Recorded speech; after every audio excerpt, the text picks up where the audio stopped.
Assalamualaikum warahmatullahi wabarakatuh.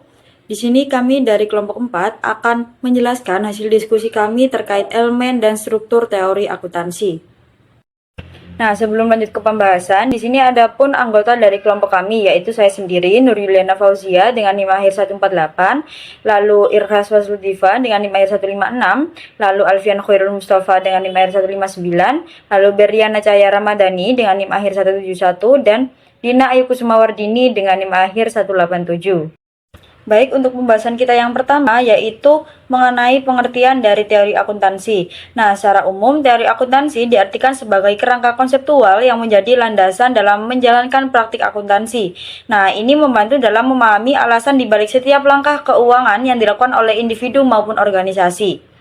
Adapun pengertian dari para ahli yaitu yang pertama dari Scott William R. Menurut Scott, teori akuntansi adalah suatu struktur konseptual yang digunakan untuk menggambarkan dan menjelaskan fakta-fakta ekonomi yang terjadi dalam praktik akuntansi. Selanjutnya ada dari Hendrickson L. Don S., di mana Hendrickson ini menjelaskan bahwa teori akuntansi adalah himpunan konsep, asumsi, dan prinsip yang menjadi landasan dalam menyusun prinsip-prinsip akuntansi yang dijadikan sebagai pedoman dalam penyusunan laporan keuangan.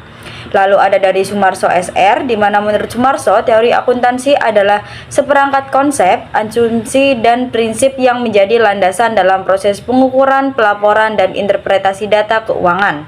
Nah, yang terakhir ada dari Anthony Robert N., di mana Anthony ini menggambarkan teori akuntansi sebagai kerangka konseptual yang membantu dalam menggambarkan bagaimana keputusan-keputusan keuangan dapat diambil berdasarkan informasi akuntansi yang tersedia. Selanjutnya yaitu evolusi teori akuntansi dan bagaimana pengaruhnya terhadap sistem akuntansi sekarang. Evolusi teori akuntansi ini dari pendekatan klasik hingga ke modern. Yang pertama yaitu pendekatan klasik. Nah, pada awal sejarahnya, teori akuntansi ini lebih berfokus pada pencatatan historis transaksi keuangan. Tujuannya adalah untuk merekam sejarah keuangan suatu entitas dengan menekankan pada pengukuran historis dari aset dan juga kewajiban. Nah, contoh penerapannya terhadap sistem akuntansi sekarang yaitu pendekatan klasik ini mendasari prinsip biaya historis dalam standar seperti IFRS dan juga GAAP, di mana aset dicatat berdasarkan harga perolehannya. Kemudian yang kedua, pendekatan kuantitatif. Nah, perkembangan berikutnya membawa fokus pada pengukuran aset dan juga kewajiban secara lebih sistematis. Pendekatan ini menekankan pentingnya pengukuran nilai aset secara objektif dan juga terukur dengan tujuan mencapai akurasi dan konsistensi dalam pelaporan keuangan. Nah, contoh penerapannya yaitu pendekatan kuantitatif ini mengarah pada penggunaan fair value accounting dalam IFRS 13 yang menekankan pengukuran nilai wajar aset dan juga kewajiban. Selanjutnya yang ketiga yaitu pendekatan sistem informasi. Pergeseran selanjutnya dari teori akuntansi adalah masuknya pendekatan sistem informasi dalam teori akuntansi. Perhatian mulai dialihkan pada peran teknologi dan juga sistem informasi dalam pencatatan, pelaporan, dan juga analisis keuangan. Contoh penerapannya yaitu dengan mendorong digitalisasi akuntansi melalui ERP, serta software berbasis cloud accounting seperti Xero dan QuickBooks yang meningkatkan efisiensi pencatatan dan juga pelaporan. Kemudian yang terakhir yaitu pendekatan teori positif dan normatif. Ini merupakan pendekatan modern yang mencakup dua aspek utama. Teori positif fokus pada pemahaman mengapa praktik akuntansi bervariasi antar perusahaan dan bagaimana praktik ini dipengaruhi oleh faktor ekonomi. Sedangkan faktor normatif itu menekankan pada praktik akuntansi yang seharusnya diterapkan dan dinilai dijadikan sebagai sasaran utama. Gabungan pendekatan ini mengintegrasikan pengalaman praktis dengan pandangan ideal dalam pengembangan teori akuntansi. Nah, contoh penerapannya pada akuntansi sekarang yaitu pendekatan teori positif dan juga normatif ini mempengaruhi regulasi seperti IFRS 15 terkait pendapatan dan juga IFRS 9 terkait instrumen keuangan yang menekankan transparansi dan juga kepatuhan dalam pelaporan keuangan. Selanjutnya yaitu ada jenis-jenis teori. Yang pertama yaitu ada teori positif, di mana teori ini lebih mengamati dan menggambarkan apa yang terjadi dalam praktik akuntansi. Fokus utamanya adalah pada penjelasan fenomena yang ada di lapangan tanpa menilai apakah itu benar atau salah secara moral.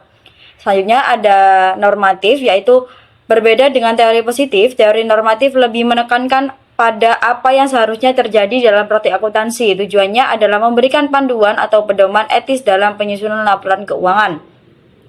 Selanjutnya yaitu ada teori kontemporer, di mana teori ini menyesuaikan pandangan tentang akuntansi dengan perubahan zaman dan kebutuhan bisnis yang terus berkembang. Fokusnya adalah mengintegrasikan teknologi dan mengantisipasi perkembangan baru dalam dunia bisnis. Selanjutnya yaitu teori kritis. Teori ini lebih melihat sisi kritis dalam praktik akuntansi, mempertanyakan peran politik, sosial, dan ekonomi dalam pengambilan keputusan akuntansi. Tujuannya adalah untuk melihat sisi kritis dalam peran akuntansi dalam masyarakat.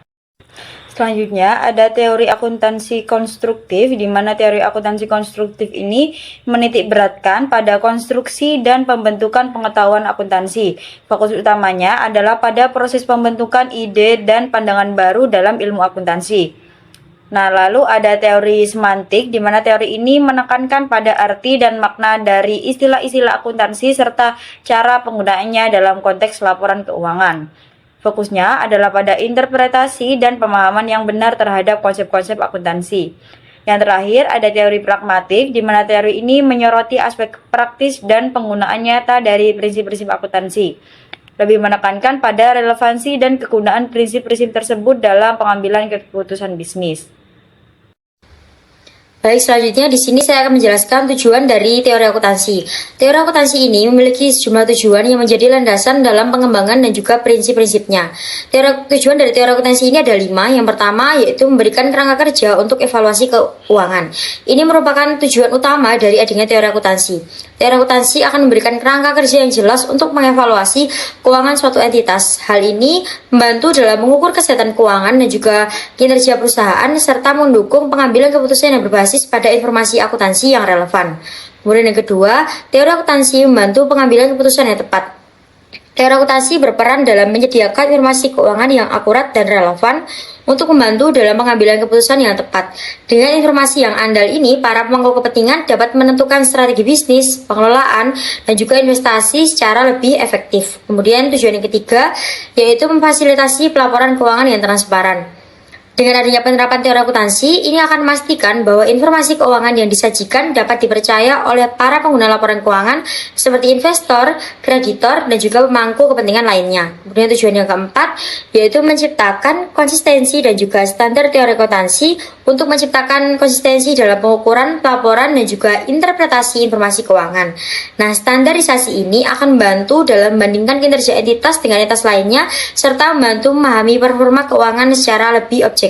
Kemudian yang kelima, sekaligus yang terakhir, menjadi panduan etis dalam praktik akuntansi. Selain aspek-aspek teknis yang sudah saya sebutkan sebelumnya, teori akuntansi juga berperan sebagai panduan etis dalam praktik akuntansi.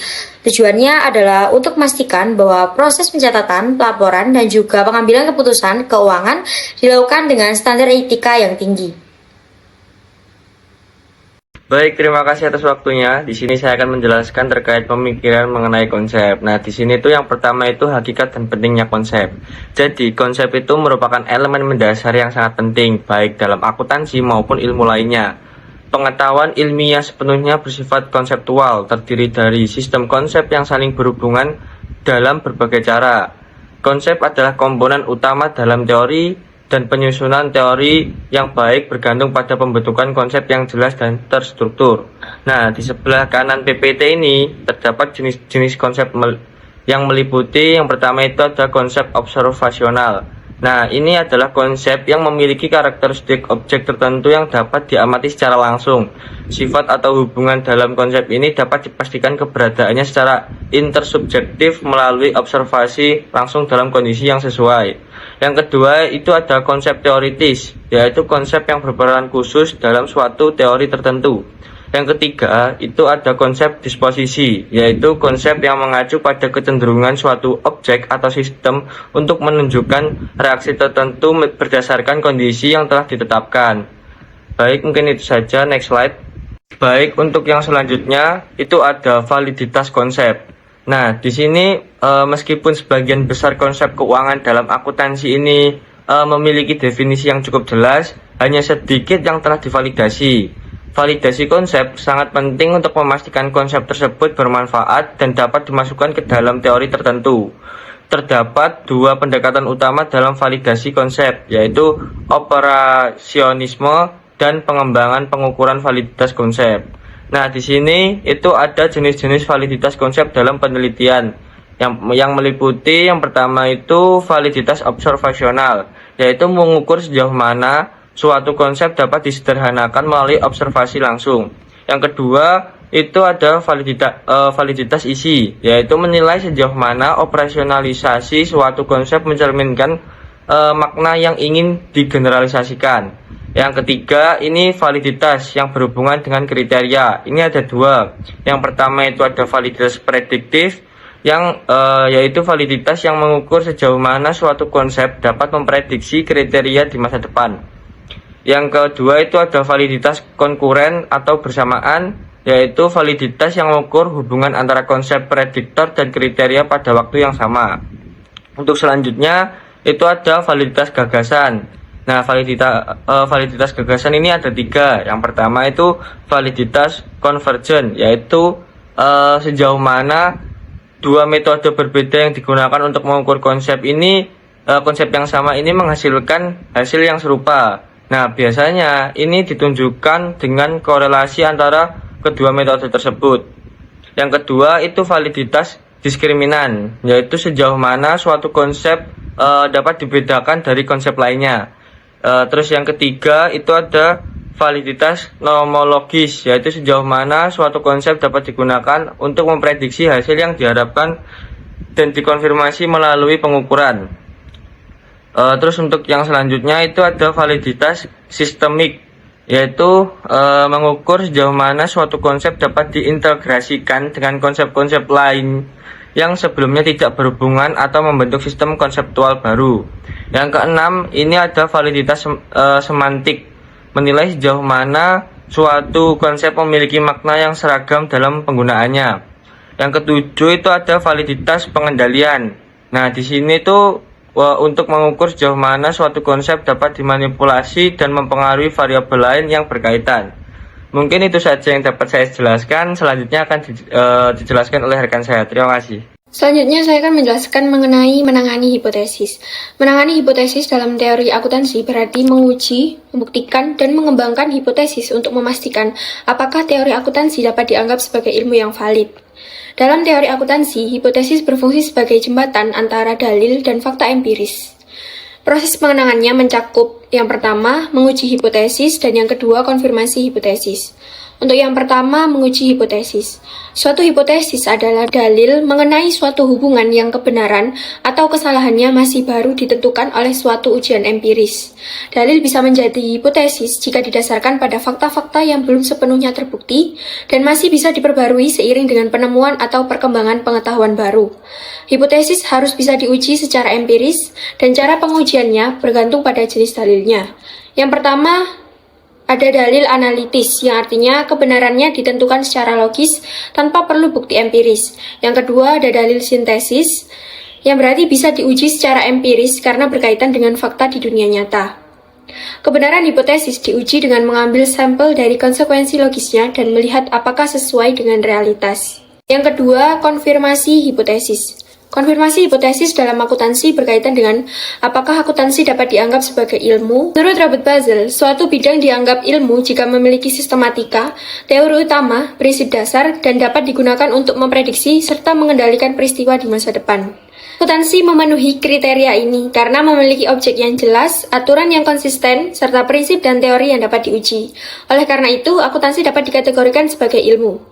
Kebenaran suatu hipotesis diuji melalui dua cara utama. Yang pertama, konfirmasi atau confirmation, yaitu sejauh mana hipotesis dapat dibuktikan kebenarannya secara empiris, yaitu menggambarkan realitas dengan akurat. Yang kedua, pembuktian kesalahan atau falsification, yang berarti sejauh mana hipotesis dapat dibuktikan salah, yang berarti gagal menggambarkan dunia nyata.